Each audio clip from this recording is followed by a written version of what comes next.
Alrighty guys, welcome back to the channel.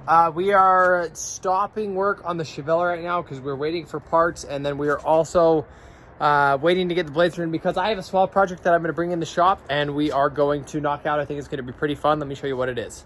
So I figured while I make this video, I'm going to show you guys exactly how I paint out of my garage and what setup I have. So as we walk right here past the Chevelle, you can see I got my toolboxes over here, and then I have plastic off the entire garage in here.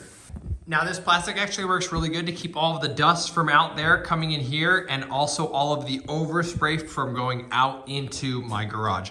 Now sometimes there's a little bit of overspray that escapes, but for the most part my extraction system gets most of it out. You can see I've got filters here, and then there's 3 fans, and it sucks it out my door. So I decided that we're going to be working on my 2009 Kawasaki Ninja again. I'm deciding to start this project back up just because I want it to be ready for summer, and I don't want to rush it like I did last year. There's a lot of little things that I have to do to this bike. We're going to start by disassembling all of the panels off of the bike. Not as much as what we did last time, but just taking these painted pieces off. And then next we are going to sand everything down because this came out really nice and it looks good. The only thing that I don't like about it is it's a little too light for me. So what we're gonna do is we're gonna throw down a couple more layers of candy just so it darkens up this paint a little bit more and I get the purple that I'm looking for. I want something that'll be a little bit darker, that way it contrasts better with the white frame and the white wheels. And then also, I don't know if I'm a huge fan of all of my silver that I left. Usually what people will do is they'll lay down their candy, pull their tape, and then they'll candy all of this too. That way all of the panel kind of looks the same color-ish. Of course, it's gonna be a different shade. But I just wanted to leave the silver just to see what it looked like, and I don't know if I'm a big fan of it now. So what I'm gonna do is I'm actually gonna candy the whole thing. That way everything is purple, and I think it'll look a lot better. Not only that, when I did it last time, I don't know if you can see this, but my clear started failing right here. You see how faded that is? I actually ran this spot when I laid down my clear, and I guess when I sanded the clear flat, I didn't leave enough clear on the panel, and my clear actually failed. So I'm gonna be redoing that because it bugs me. Other than that, the rest of the bike looks pretty good.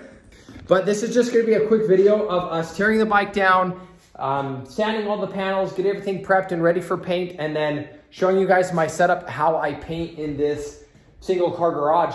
I actually just painted a big F350, a 2000 F350 crew cab, and it came out absolutely amazing. I'm super happy with the results of that, but I actually painted it out of my garage. So I want to make this video just to show the people out there that don't have a $20,000 paint booth that you can actually paint cars out of your garage if you really want to. Of course, I'll show you my setup. I'll show you what I run and what tools I use, the guns I use, and then I'll give you prices for everything. That way, if you want to know exactly how much it'll cost for you to get into something basic like this, you'll be able to know how to do it. So let's get started taking apart the bike, and then I will show you how we need to prep these in order to do them for paint. It'll be the same for anything you want to paint. If you have a motorcycle or a car or a hood or something you want to paint, it's going to be the exact same process pretty much for everything. So let's get started.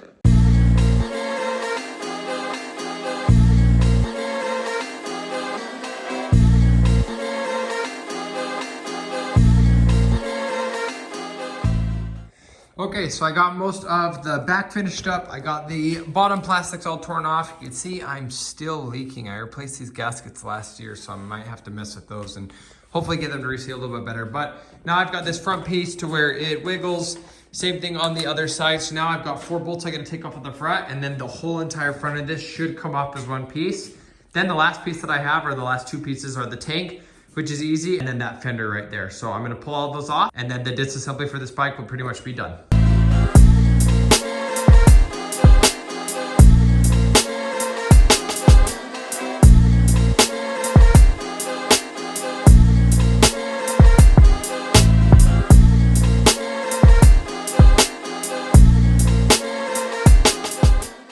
Alrighty, so the bike is completely disassembled. We got the tank, we got all the plastics and everything off of the bike. So next step is I'm gonna get the bike and I'm gonna move it outside of the booth. I also still have to tear down a couple pieces off of this, but I'll do that after I get the bike out. Then what we're gonna do is we're gonna get all of these on stands and then start disassembling everything on those and then prepping them, and hopefully we'll be able to spray them tomorrow.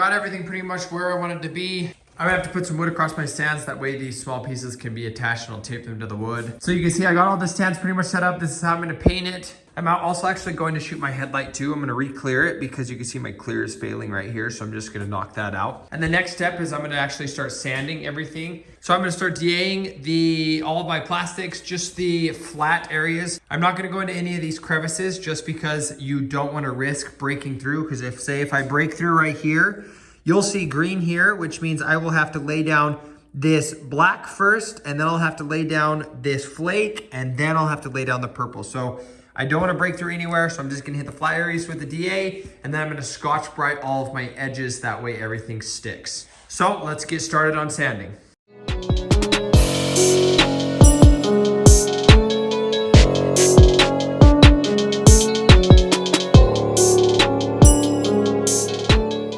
Alrighty, so something you want to pay attention to when I'm DAing is you just want to get it so that it's flat. So watch.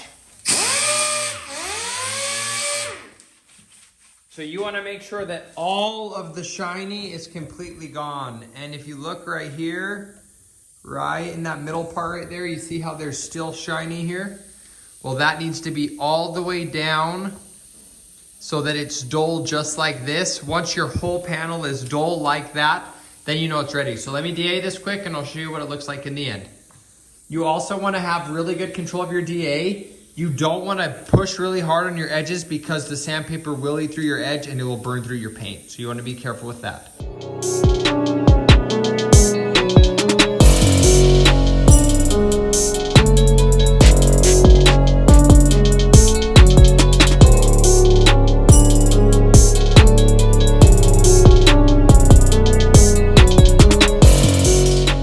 Okay, so this is exactly what you want it to look like once it's sanded completely. You could see that there's no shiny on this. Now when you look at this one, you see how it's all shiny. Okay, so a good way to show you what you don't want is look how shiny this edge is right here. I mean, you can see all of this is shiny, all of this in here. I mean, compare that to that. That is completely dull and this is shiny. So you want to make sure to get all of this gone so that it's not shiny at all, and then you'll be able to paint over the top of it.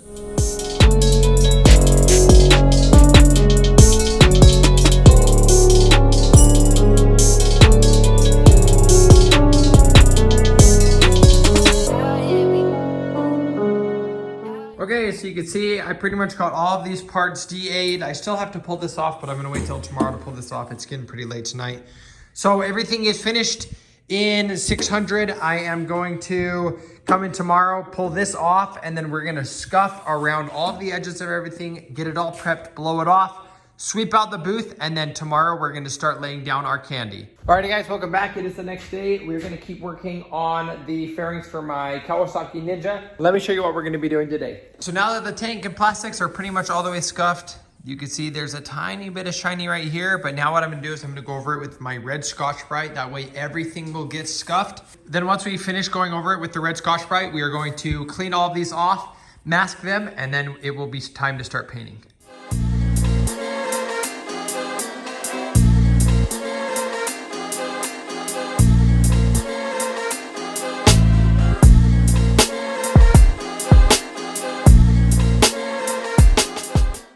Okay, so all of the panels are completely scuffed and set up for paint. You can see I've got them set up in a way that I'm not going to be bumping into everything. That's always something you want to take into consideration when you're painting, because you really don't want to bump anything that you've already painted. So I've got enough room between my stands to paint everything. So now the next step is I am going to wax and grease everything. I've got my wax and grease remover in this, and I'm going to spray my panels down and then wipe them off that way to make sure everything's clean.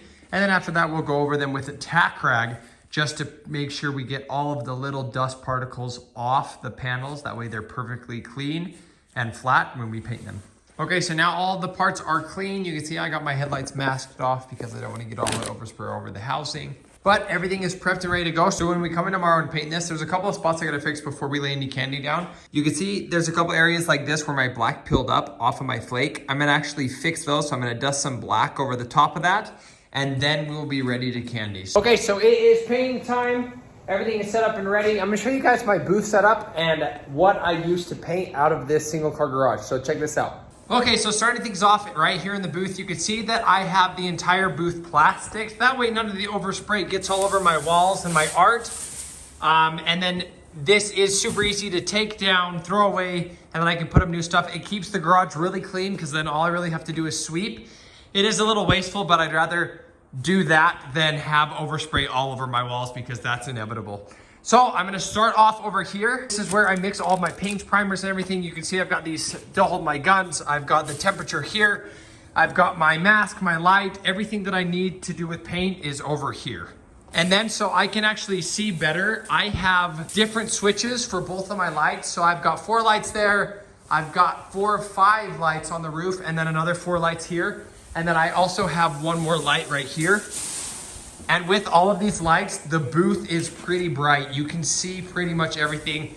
I'm really happy that we did that. It was a little bit pricey, but I was able to get each one of these lights for like $10. The bulbs, on the other hand, are very expensive. I think I spent like $300 just at these bulbs. So now let me show you what I have for my extraction. So we built this right here. It has 3 fans that suck the overspray out through these filters.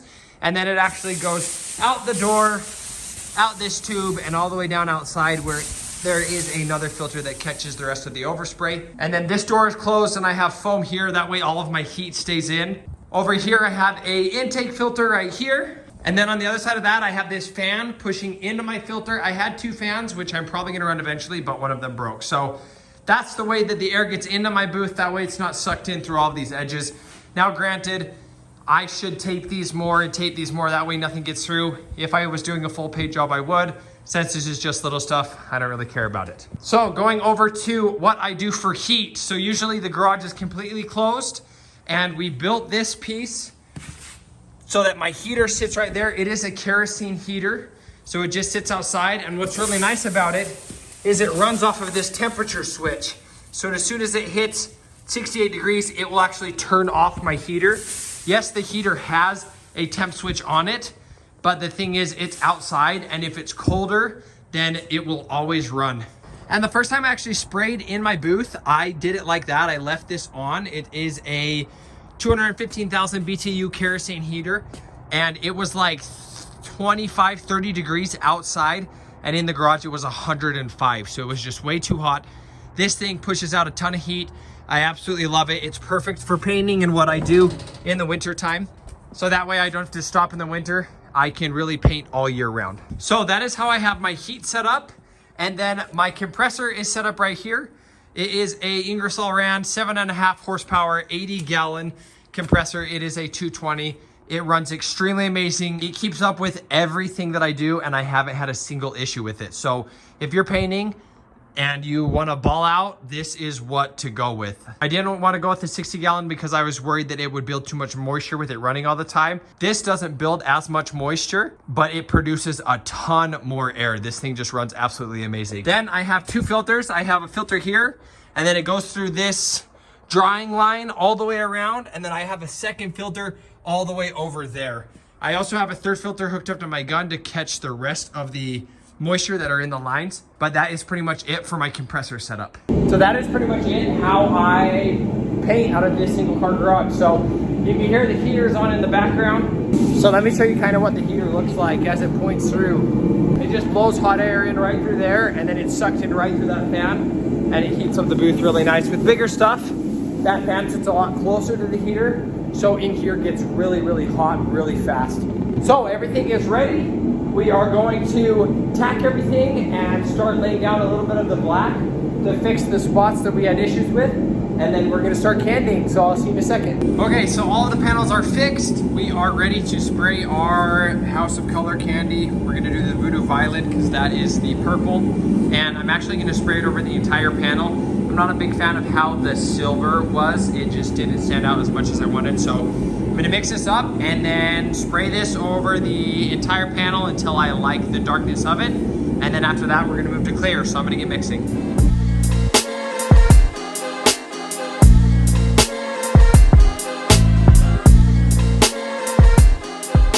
So I actually got the scale off of TikTok Shop and it works actually really good for the price I paid. But this is what the candy looks like.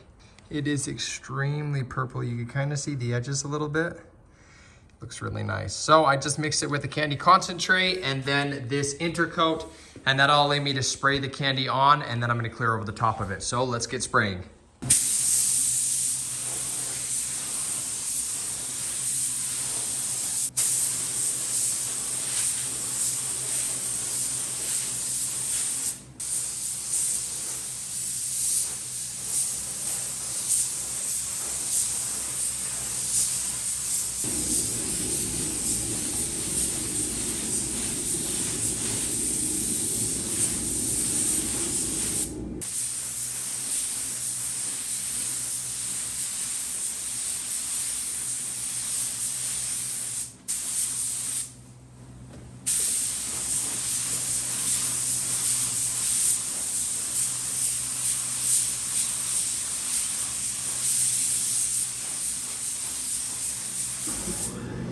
Okay, so the first layer of candy is on, and it looks really, really nice. I wanted it about that dark, so let me show you a closer look.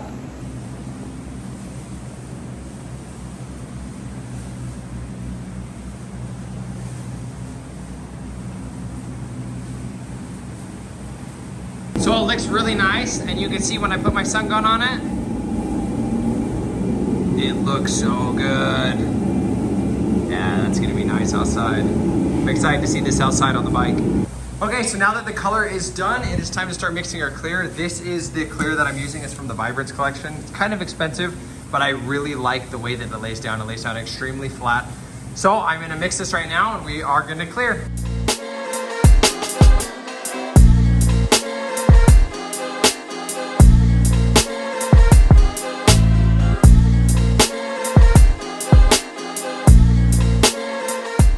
Okay, so I have my heater on, and it is pretty much baking my booth. Right now I am at 88 degrees. It usually gets up around 100, so I'll let that bake for a while, but you can see it came out really nice. It's just as dark as what I wanted. That is a super cool color.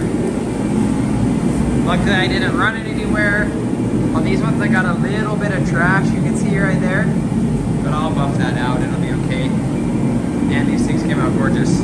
Okay, so I'll let this bake all night, and then I'll turn the heater back on tomorrow morning and let it bake again. Okay, so it has been a month and a half or so, and all of my parts have been curing. I wanna make sure everything is completely cured. So now that everything's cured, I am going to start throwing on all of my body panels. I'm gonna start by throwing together the whole front end, getting that mounted on the bike, and then move to the lower fairings, and then just kind of work my way back. So here we go.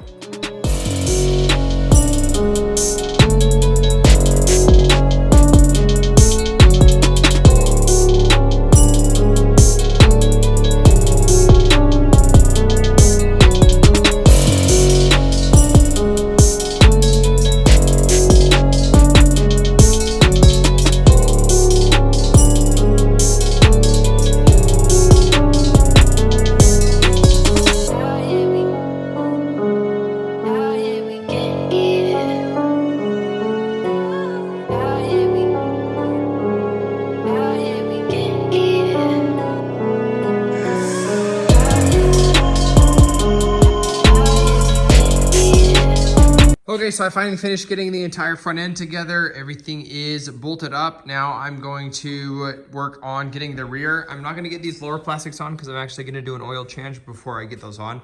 But to finish this up, I'm going to get the tank on, and then the rest of the rear plastics all bolted up.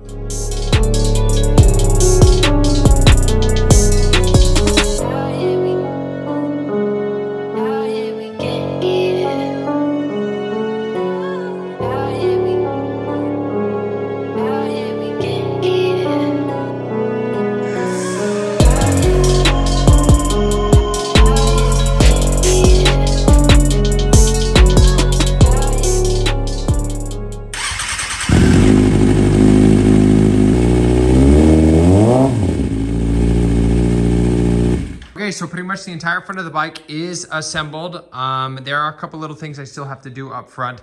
One of those is painting these pieces that actually go on here. They are up on my shelf over there. I have to sand them and paint them still. But other than that, I'm gonna get the rest of this back put together and then also get my lower fairings on down here. And then that will pretty much finish up the assembly of this bike.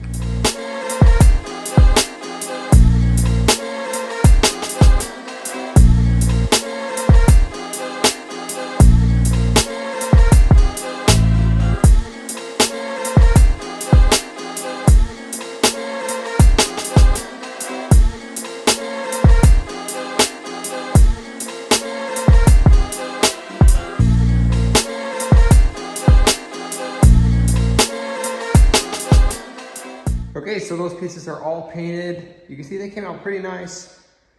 I'm pretty happy with them. See, there's a little bit of dirt in them, but I'm okay with that. So we'll wait till those dry, and then we're gonna get those thrown on the bike, and then that will pretty much finish with the bike build. So let's get those on.